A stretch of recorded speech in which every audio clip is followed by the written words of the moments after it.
So let's go ahead and get started. So here are the learning objectives for today. I hope that we'll identify key components of a good operative OR setup, that you will recognize the challenges of good preoperative setup in your settings, and then hopefully we can identify areas of improvement in implementing standard OR setup in your institutions. Here's the outline. We'll spend a few minutes about why we should care. We will review MS MAIDs that was described on the video. And then most of the time, I want us to spend talking about what your setup looks like and what the challenges are in your setup and what we can do.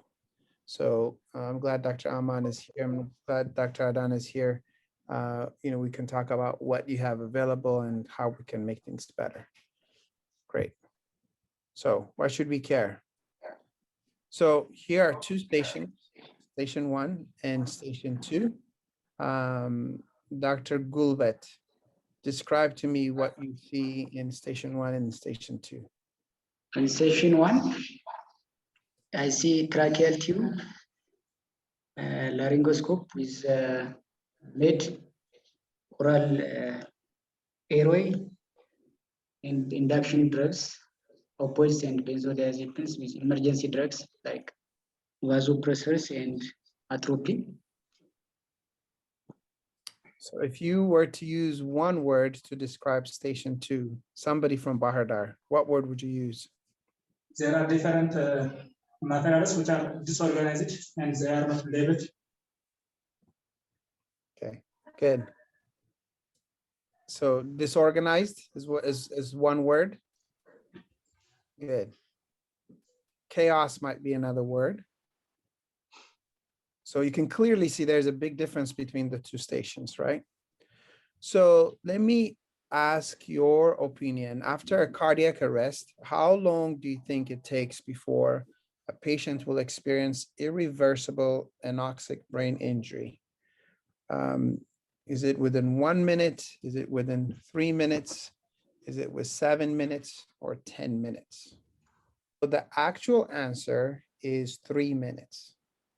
So if a patient does not get adequate oxygen for 3 minutes, they will have irreversible brain injury. So if someone experiences a cardiac arrest and there's no circulation, if you don't restore the circulation within 3 minutes, there's a high likelihood that they're going to have brain death.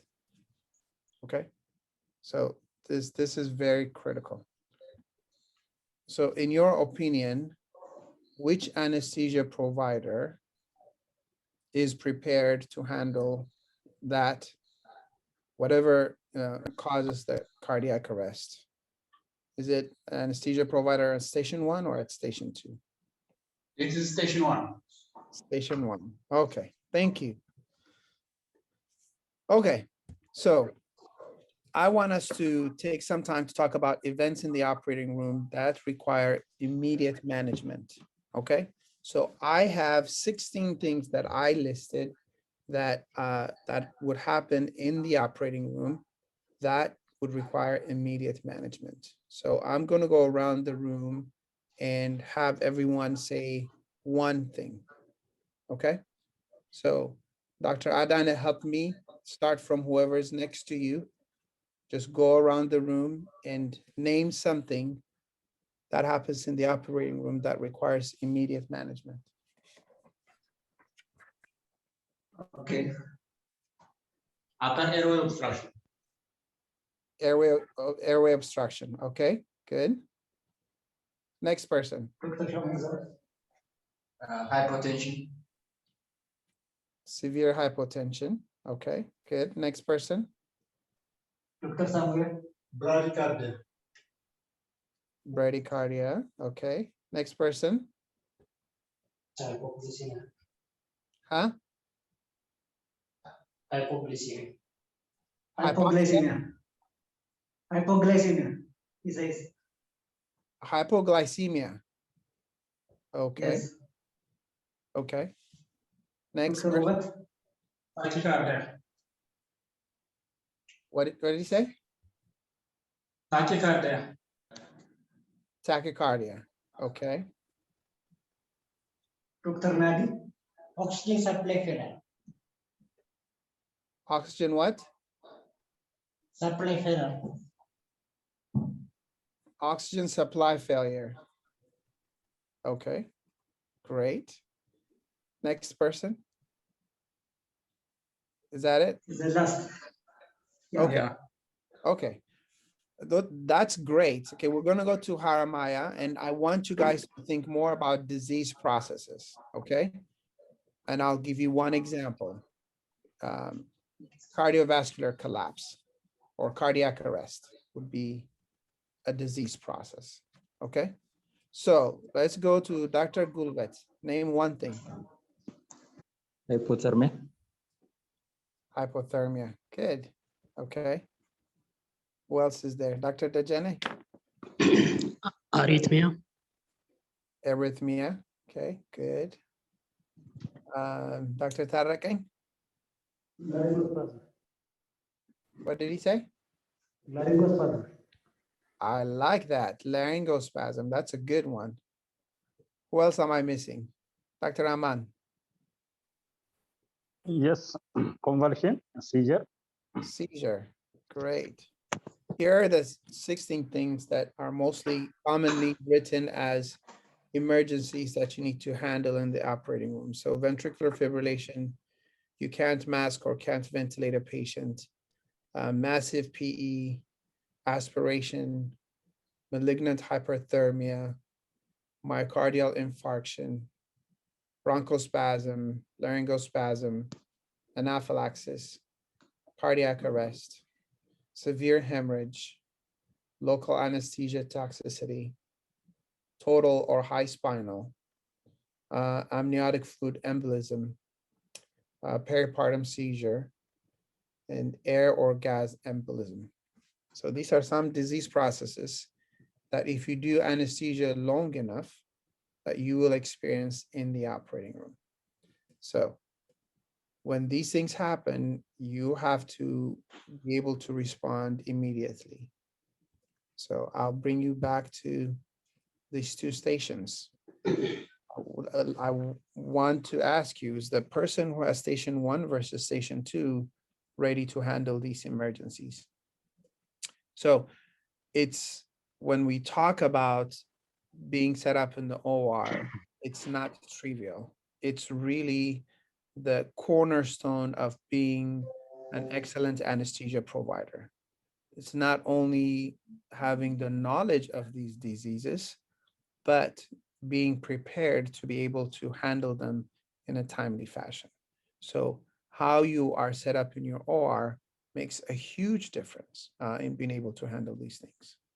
Okay, so hopefully most of you have reviewed the video. So we're gonna just touch the MS MAIDS and review the key concepts that the speaker showed us and how he prepared for his OR beforehand. So MS MAIDS is a shortcut, a mnemonic that helps providers remember as they're setting up to make sure that they don't forget anything in the OR. So machine, suction, monitors, airway, IV drugs, and special. And just want to take this minute to give credit to Max Feinstein, who prepared this great video on YouTube. I don't think he's the one who came up with MS MAIDS, but I think his video showed it really nicely. So when we think about machine, at a minimum, some of the things that we should do is we need to make sure that we have good oxygen source. I know we have different machines, but whatever machine you have, you should make sure to do a leak test. In our settings, we do at a minimum high pressure and low pressure tests. You know, this is highly variable depending on your settings and depending on what kind of machines that you have. But you should make sure that the anesthesia machine is functional. Inhaled gas availability, you want to make sure that you look at the mark of whatever gas you're using, whether it's halothane, whether it's isoflurane. Make sure that before you start the case, there's enough of that in the S stands for suction. You have to make sure that you have functioning suction as well as ET tube suctions in case you have an airway plug or that you need to deal with emergently. It is my common practice, as a consultant, when I work with trainees, before I push my induction drugs, there are two questions that I ask them. I ask them, do you have a functioning suction? And do you have your airway equipment available? That's my standard that I do every day. So as you're preparing for your OR, make sure that you have suction set up. M stands for monitors.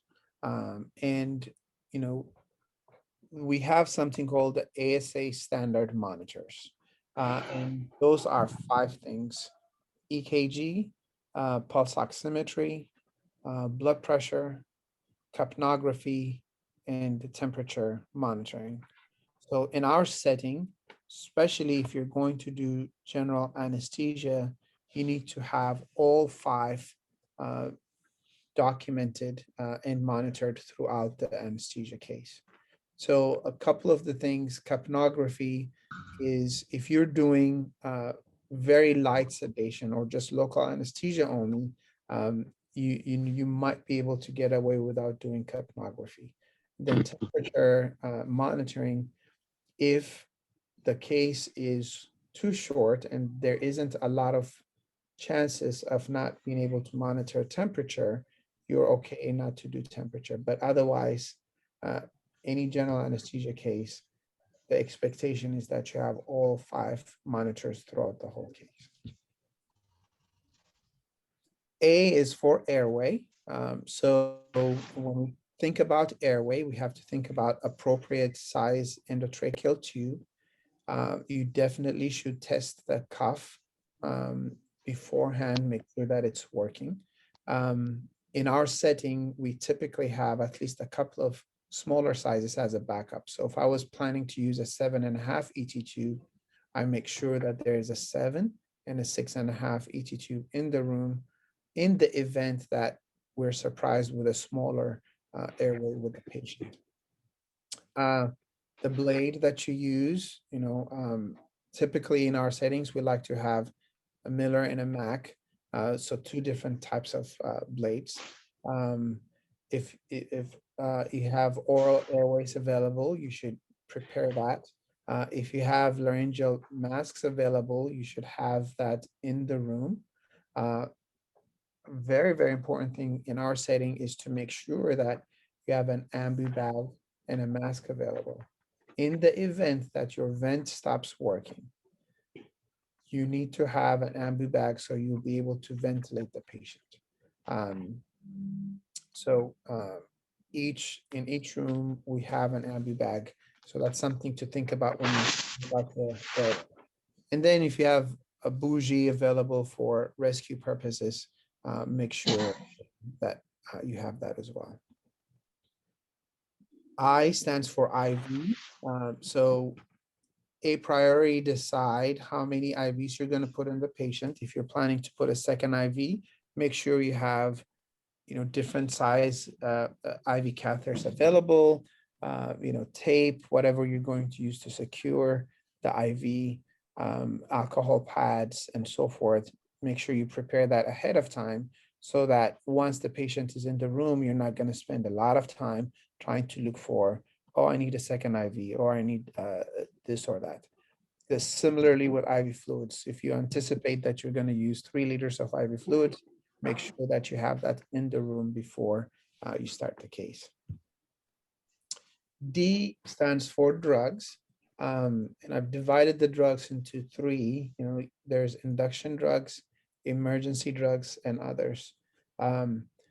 When we prepare our induction drugs, whatever drug you're going to use for amnesia, it could be propofol, thiopental, whatever you use in your resources. A narcotic, if it's available, we typically give lidocaine as part of our induction drugs, whatever muscle relaxant you plan to use. And if a benzodiazepine is available in your setting, that's another medication to prepare as part of your induction drugs. Then very important is to have emergency drugs. In our settings, we typically have vasopressors such as phenylephrine, ephedrine available.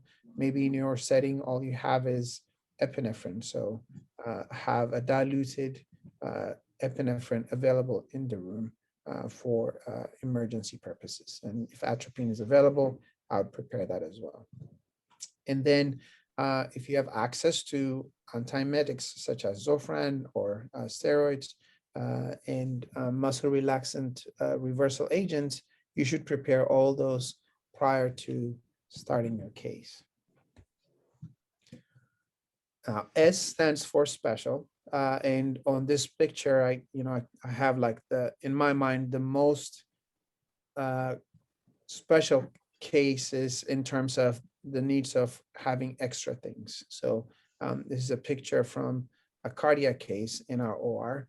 In preparation for this case, not only do I do those standard things, but I have to prepare a TE probe. I have to prepare multiple infusions.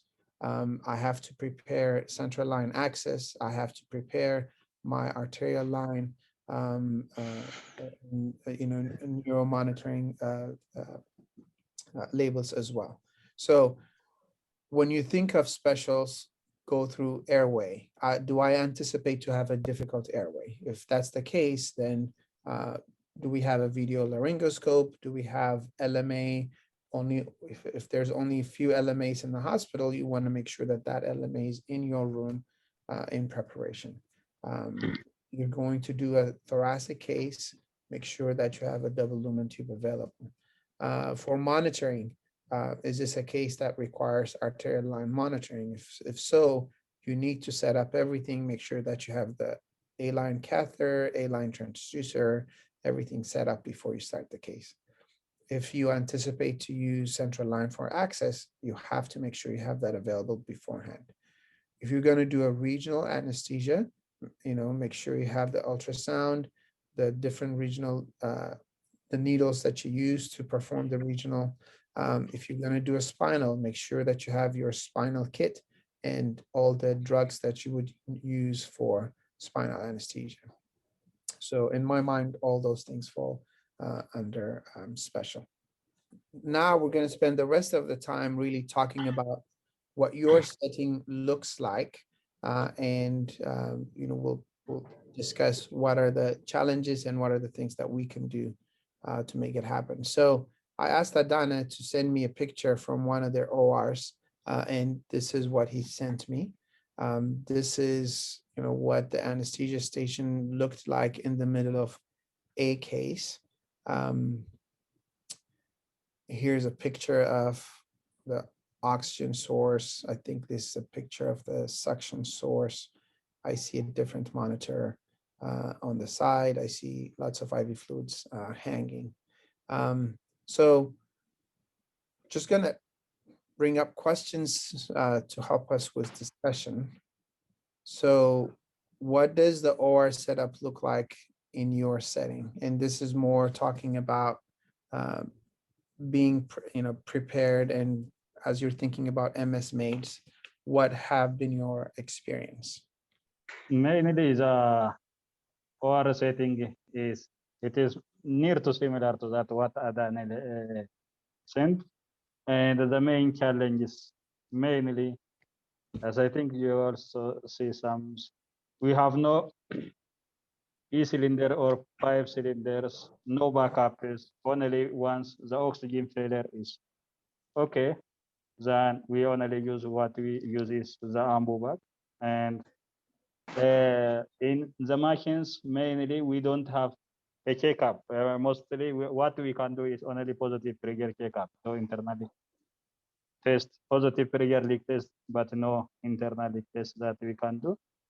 And we are also difficult to test whether it is vaporizer is functioning or not, except that is delivering only sometimes if you are fear of it is the opening is very lax only what we sniff it. Otherwise we don't have testing. Is that really problem is the gas is delivered or not? And the other is most of the times in monitoring the BP cuff, we have no some invasive for the time being, and different patient have different size BP cuff is also a bit challenging, and most of the time we don't have we don't monitor the temperature. It is not right in the left available, as I think it is audible. Okay, so the other is only we have some in the tidal carbon dioxide on most of the tables, and some equipment, especially airway equipment, backup fiber optic or gyroscope, we don't have that. Almost our setup is mainly, and some organizations also there is a lacking on organizations, especially on the machines and the separate crash carts that need to be different leveling in the equipment stores, like medication equipment, other store separate lines, and mainly either we come from others and withdrawal of the anesthesia machines, mainly that we use, and almost what our OR setup look like is what Adane tried to show in pictures. And in addition, the challenges most of the time and the different size equipment, especially BP cuff, and our monitor mainly have no arterial lines parts. That was some challenging in our setup. Okay. So there is a disorganization, and we have 6 operating rooms, and we spend most of the time by searching equipment from the other room, and we have no defibrillator as an emergency. And also the oxygen supply is not continuous. We use most of the time cylindrical oxygen. Not most of, all of the time we use cylindrical oxygen. And we have no special fiber optic, and we have no needle for airway block, airway nerve block, and also the suction machine is also not appropriate. Most of the time it will stop while we are suctioning, and the light system is also, there is multiple interruption even while we're doing the case. And the other thing is infection prevention. It is difficult to say our OR is sterile. So this is the thing. Okay, so one thing I have noticed is you guys are very good about identifying what's missing. Okay. But what I want to challenge you on is to find aspects of what you already have and using that to the best of your ability. Okay, so let's talk more about, I'm going to challenge both of you, both Aman and Adana. I'm going to start from Adana this time. Are there any aspects of the MS maids that you think that you're doing well in your setting with what you have available? Yeah, almost except the last special one. The first 5 aspects of MS made, we are practicing every morning before starting the first case. The problem is we are not doing, while we finished the first case, we are not doing MS made for the next case. Otherwise, we are practicing the first 6 components except the special one, as we have no accurate line. The monitors are not well just ሞኒተሮቹ የኤርላይን ናቸው። ከዛ ውጭ we have no special aero equipment and we have no central and capital. Good. Okay. Aman, what do you think you do well when you do MS mates at your setting? Yes, most of in our setup,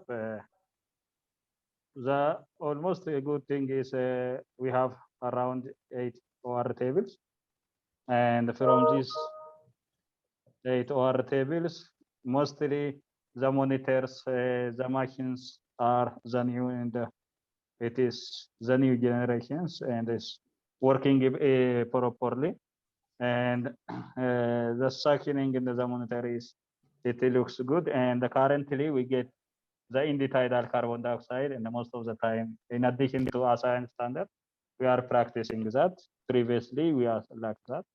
And otherwise, as Adane said, the special one we don't have for difficult airway equipment, especially fiber optic and the kaleidoscope. And otherwise, the other part is we are in good condition. Okay. So yeah, you already answered which aspects need improvement. So we'll go over that in a little bit more detail. I want you to focus on the station up there. I want us to talk about organization. And both of you kind of mentioned it a little bit, saying that we lack organization. Would you say the station that Adana took as a picture, would you say that looks like something that has been, that's organized? What I heard was you said it's difficult to say that it's organized. And what I heard was it's because we don't have a separate space. That's what I heard you say. I'm going to challenge you a little bit and go to this picture. This picture. It is one of the operating rooms. Yeah, it's on the anesthesia machine. You can see the anesthesia machine. There is a tray, and on their tray, on their anesthesia machine, they've organized what they have. They only have things that are important. They don't have things that are not important. So I want to challenge you a little bit. You said it's a question of space. This is space. Yeah, there is a space, but we have no special equipment to separate the medications and the equipment. It is an open space. Okay, I'm gonna go back. This is an open space. They don't have any special things to separate things. They used tape. They wrote on tape to help them organize. And I have seen this a lot. Organization is not a priority for a good number of anesthesia providers that I have seen. So sometimes we focus on the things that we don't have, and we use that as a reason.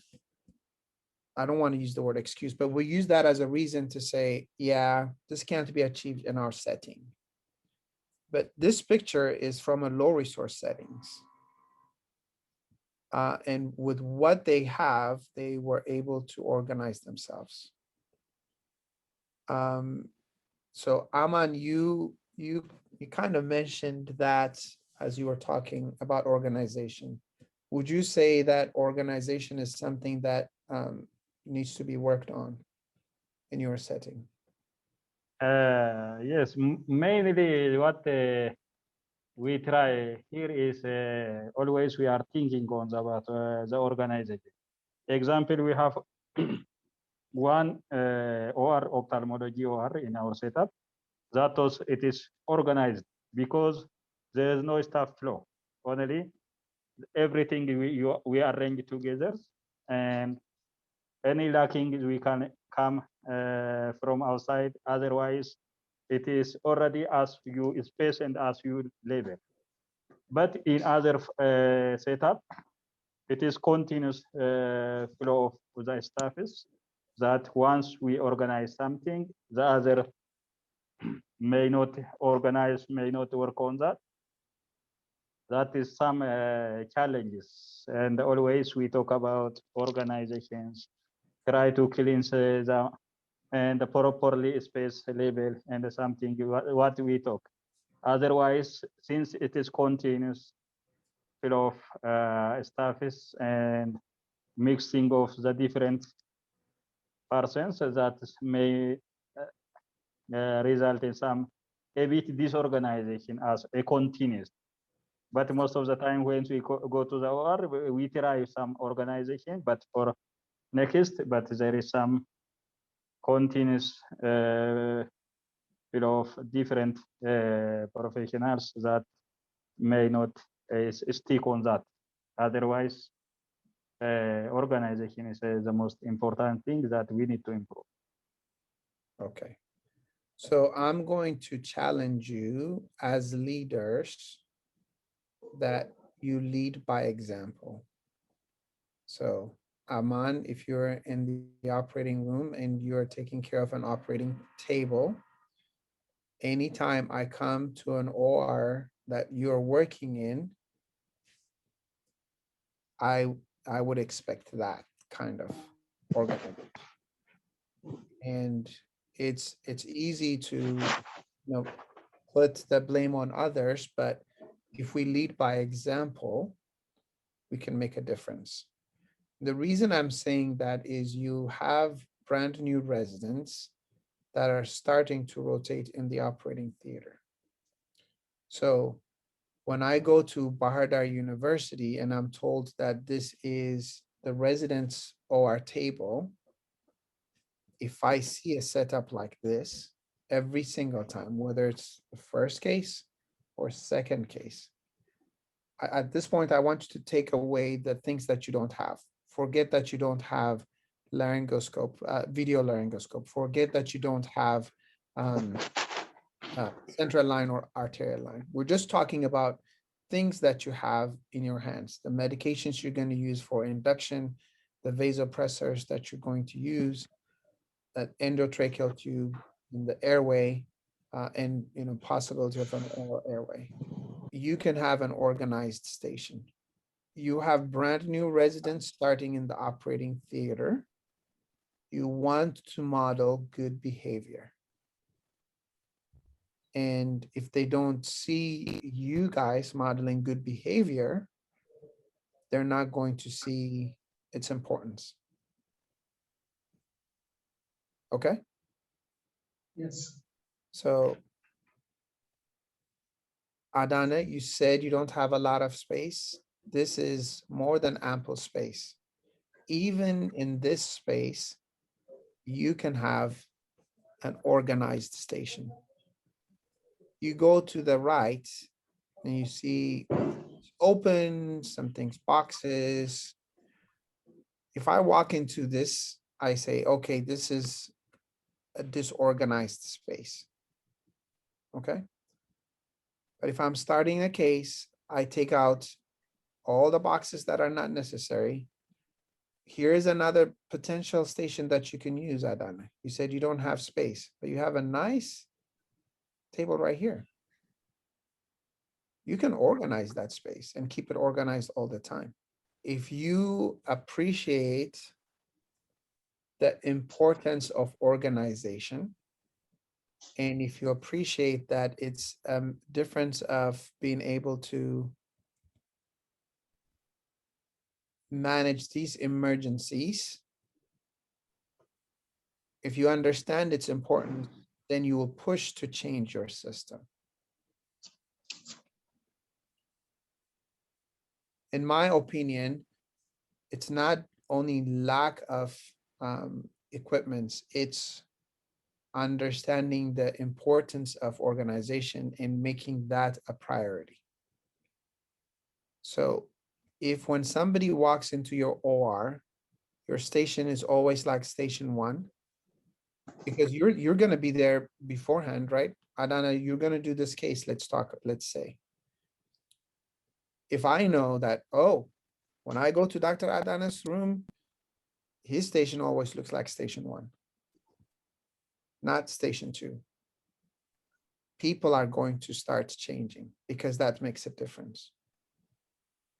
But if we accept saying, oh, yeah, in our setting, people don't understand organization, there's lots of people coming in and so forth, and it's okay to keep our station like this, then we won't make a difference. Really complex cardiac case with lots of special things going on, with lots of ups and downs and going. Here is the station of that provider. This is what it looks like. If I can have an excuse to be disorganized, handling this case would be a great excuse. There's, blood pressure going up and down, giving medications to treat that, having to do this and so forth. Lots of things going on in this case. I can have a very easy excuse to say, nah, my station cannot be this clean. But this was the station of the provider in the middle of the case.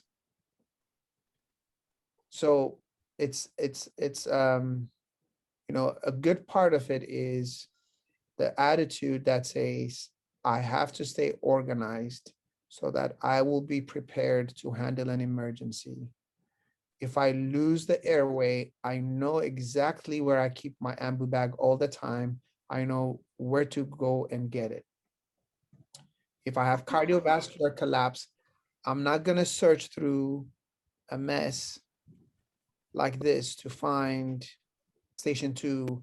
Where's my epi? Where's my emergency drive? I don't have to go through that. Boom, pick it up and go. That saves, within 10 seconds, you're able to treat that patient. Okay. So yes, there's no question you have lots of challenges. You have things missing, like a defibrillator, which is extremely important, which, we can work on as a team to improve some of those things. But organization is the key to knowing, giving it a priority and practicing it every single time, not only when you first start the case, but every single time. Even if you have other providers that come into the OR and they miss things, when you are in the room, when you're doing the case, you take 5 minutes before you start your case, you push all those boxes away. Okay, where is Adana's picture? I take all those boxes away, put them on the side, keep this clean, organize my drugs. In my case, when I'm doing that case in the OR, and residents, you're gonna have your table. When you're doing your case in your OR, this is not what your station looks like. Your station looks clean, organized from beginning to end. When you do that, the surgeons are going to notice, like, oh, they take their job seriously. They take the patient care seriously. And it will impact patient outcomes, especially during emergency cases. This is a picture from a low resource center. And it's possible to keep organized if we put our minds to it and if we give it a priority.